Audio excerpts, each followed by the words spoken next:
Hey, I'm Julia, and I'll be discussing this week's readings and videos. Um, the main theme in all of these readings were that racism is often overridden by white political ideology and is lost in a discussion led by people who shouldn't really be leading the discussion. And even though those in power should not be leading this discussion, they are, but they're not even doing anything about it to reform political ideology that has shown to be detrimental to people all over the world. Like in the reading Girlhood Interrupted, it shows how black women or black girls are so likely to be punished harsher by their educators, and this shows the adultification of black youth. And even though black women are 2 times more likely to get minor violations, or 2.5 times to be disobedient on the terms of school education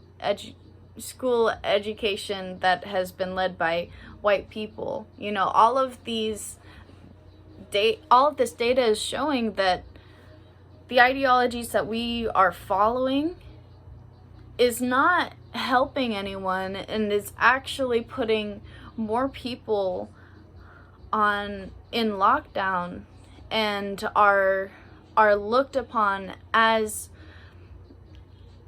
less innocent, as dangerous, as disobedient or disruptive. And that's not how it should be. One of the videos that really resonated with me was Imani Robinson's video, No Single Issue, Making All Black Lives Matter. She talks about safety pins, and how white people would put safety pins to show that they're not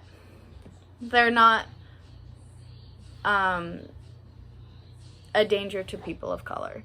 But it's a nice symbol, and it's wonderful, but it's definitely not enough, because symbols don't do anything. It's something to look at, and it's something to show people that you're supporting something, but you're not actually doing anything about it. You just got a safety pin.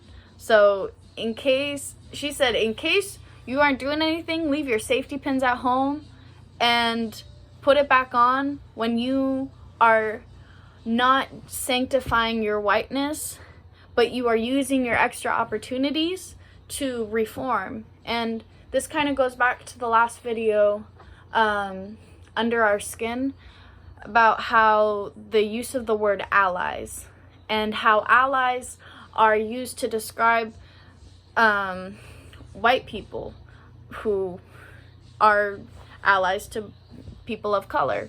But the thing is that allies, no, it should be neighbors. It should be friends. It should be supporters. We are here to stand next to and support those who don't have the same opportunities as we do. And one last thing that I want to bring up is the Social Construction of Difference by Johnson. And he does a lovely job of discussing this difference, and how whiteness and blackness wouldn't be a thing until people made it a thing, or white people made it a thing. And same goes for disability and non-disability. I work with a kid with autism, and there's special ed programs for these kids, but the way that teachers treat them is not the same way that I was treated in school. I mean, until they found out that I had ADD, and then they were like, you know. But these teachers, they're really like, they're not understanding of the needs that these children need. They're just trying to control.